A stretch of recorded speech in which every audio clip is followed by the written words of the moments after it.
ఈరోజు లాక్డౌన్ కారణంగా ఇబ్బంది పడుతున్న కొంతమంది పేద ప్రజలకి ఫుడ్ పంచడం జరిగింది. దీనికి సహకరించిన సంయుక్త సేవా సమితికి, ముఖ్యంగా అతిథులకి, రెడ్ క్రాస్ నుంచి వచ్చిన అతిథులకి నా ధన్యవాదాలు. అండ్ ఇది అంటే లాక్డౌన్ వల్ల నాకు తెలిసి చాలామంది ఇబ్బంది పడుతున్నారండి.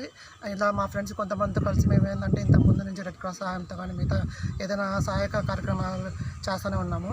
ఇప్పుడు ప్రస్తుతానికి మన బాధ్యతగా మనం చేయాల్సిన పని ఏంటంటే మనంతటి మనం సహాయం చేయడం మన సమాజానికి. ఎందుకంటే సమాజం మామూలుగా అంతా బాగున్నప్పుడు సమాజం మనకి ఎంతో సహాయం చేస్తుంది. ఇప్పుడు మన వంతు వచ్చింది ఇప్పుడు మన సహాయానికి. సో మా వంతు సహాయంగా ఇప్పుడు మాకు తెలిసిన కొంతమంది పేదవాళ్ళకి ఎవరైతే తిండిలేక బాధపడుతున్నారు ఈ లాక్డౌన్ వల్ల, మా ఊళ్ళో కొంచెం డబ్బులున్నా కూడా ఇబ్బంది పడుతున్న రోజుల్లో అలాంటిది ఈ పేదవాళ్ళు చాలా ఇంకా ఇబ్బందులు పడుతున్నారు. సో అందుకోసం అని చెప్పి నేను నా స్నేహితులతో కొంతమందితో కలిసి ఇలాగ ఒక ఆలోచన చేశాము. ఇలా వేరే ఎవరితోనైనా కలిసి అంటే సేవా సమితులతో కలిసి కొంచెం తోడ్పడితే బాగుంటుందనే ఉద్దేశంతో ఈ కార్యక్రమాలు చేస్తున్నాయి. ఈ లాక్డౌన్ సమయంలో ఈరోజు తుమ్మలపేటలో ఇక్కడున్న పేదవాళ్ళని కలిసి ఇక్కడ ఫుడ్ డిస్ట్రిబ్యూషన్ చేయడం జరిగింది. దానికి సహకరించిన మరొకసారి చెప్తున్నాను, దానికి సహకరించిన సంయుక్త సేవా సమితికి ధన్యవాదాలు తెలుపుతున్నాను.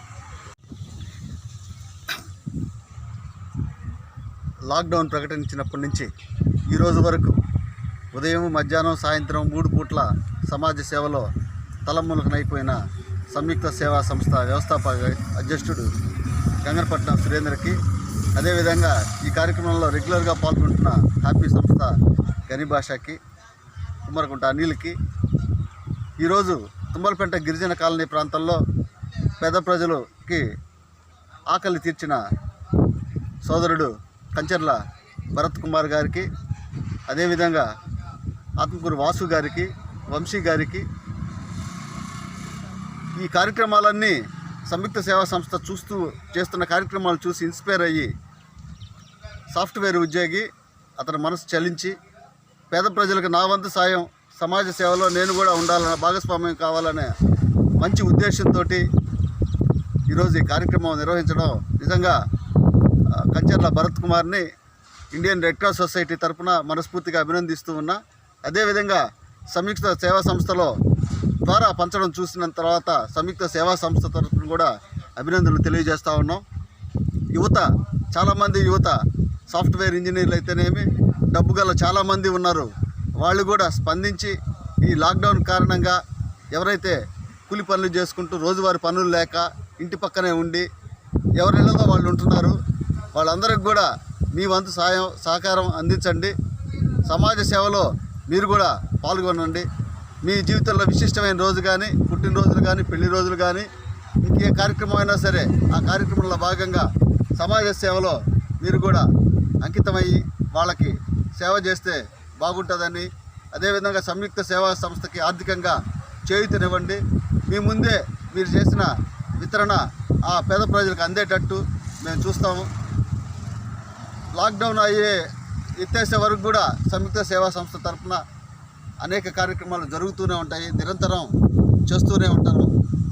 దాతలు సహకరించకపోయినా సంయుక్త సేవా సంస్థ తరఫు నుంచి ఏ కార్యక్రమం కూడా ఆగదని తెలియజేస్తూ ఈరోజు ఈ కార్యక్రమానికి ఇచ్చేసి ఈ పేదలకి అన్నదానం చేసిన కంచర్ల భరత్ కుమార్ని మరొకసారి అభినందిస్తూ ఈ అవకాశం ఇచ్చినందుకు ధన్యవాదాలు తెలియజేస్తూ ఈ రోజుకి మా సంయుక్త సేవా సంస్థ తలపెట్టిన మహత్తరమైన నిరంతర అన్నదాన కార్యక్రమం 49వ రోజుకు చేరుకుంది. ఇది చాలా సంతోషదగ్గ విషయం. దీని వెనక మా సంయుక్త సేవా సంస్థ వ్యవస్థాపక అధ్యక్షులు గంగపట్ల సురేంద్ర గారు, అలాగే మా అధ్యక్షులు గంధం ప్రసన్నాంజనేయులు గారు, దాతలు ఈరోజు దాదాపు 49 రోజుల నుంచి నిర్విరామంగా ఈ యొక్క అన్నదాన కార్యక్రమం కానీ, అలాగే సరుకుల పంపిణీ కానీ, కూరగాయల పంపిణీ కానీ జరుగుతున్నాయంటే ఈరోజు ఒక సామాన్య మానవుడికి ఇంతగా ఆదరిస్తున్న ప్రతి ఒక్క దాతకి ప్రత్యేక ధన్యవాదాలు తెలియజేసుకుంటున్నాం. ఈరోజు దాదాపు 49 రోజులు ముగిసి రేపు 50వ రోజు అడుగట్టబోతుంది. ఇక్కడ చూడదగ్గ విషయం ఏంటంటే చేతనైన సహాయం చేయాలా అంటే సురేంద్రన్న గారు నేను నేర్చుకున్న ఈ 50 రోజుల అనుభవం ఏంటంటే ఆయన చేతల ద్వారా చూపిస్తున్నారు కానీ ఫోటోలు కానీ వీడియోలు కానీ ఎక్కడా ముందుకు రావట్లా. ఇది గుర్తించదగ్గ విషయము. ప్రతిదానికి కూడా మీరు పోండనా, మీరు ఇవ్వండి, మీరు చేయండి అని అంటూ మమ్మల్ని ఎంకరేజ్ చేస్తూ సంస్థని ముందుకు నడపటం, అలాగే దాతలు విరివిగా రావటం, ఫాలోవర్స్ అసలు దాదాపు ఈ యొక్క 49 రోజులు అంటే 1.5 నెల దాటిపోయి ఇప్పుడు 2వ నెల ఆ 2 నెలలు కూడా పూర్తి చేసుకోబోతుంది. ఆ యొక్క ఫాలోవర్స్ రావటం, అన్న ఈరోజు ఎవరు అన్నదానం, రేపు ఎవరు అనంటే ఆ యొక్క అన్న ఈరోజు ఉన్నారు, రేపు కూడా ఉన్నారు అని అన్నగారు చెప్పడం చాలా ఆనందదాయకం. అందులో ఈరోజు ఈ యొక్క స్లమ్ ఏరియాకి రావటం మన భరత్ గారికి, అలాగే వాళ్ళ స్నేహితులు వంశీ, మిగతా స్నేహితులు కూడా ప్రత్యేక అభినందనలు తెలియజేసుకుంటాం. ప్రతి ఒక్కరు కూడా ఈ యొక్క సంయుక్త సేవా సంస్థ చేస్తున్న ఆ యొక్క ఒక సాధనలో ప్రతి ఒక్కరూ ఆయుధంగా పనిచేస్తున్నారు. ఇది చాలా హర్షించదగ్గ విషయం. ప్రత్యేకంగా మన ప్రసన్న అన్న అయితే ఎండని సైతం లెక్క చేయట్లా. 1 గంట 2 గంటలు 3 గంటలు అంటే టైం దాటిపోతూ ఉంది. భోజనానికి మేమేంటంటే మెయిన్ మన భోజనం, మన నీళ్లు, ఇవన్నీ మన ఫెసిలిటీస్ మా సంస్థలో ఎవరు చూసుకోవట్లేదు. కనీసం బండిలో ఒక వాటర్ బాటిల్ కూడా లేదు. ఇది చాలా హర్షించదగ్గ విషయము. అన్నోళ్ళందరికీ కూడా ప్రత్యేక ధన్యవాదాలు తెలియజేసుకున్నాం. ఎందుకంటే మనం తినటం, మనం బాగుండటమే కాదు, ఇతరుల గురించి ఆలోచించడం ఇది గొప్ప పరిణామం.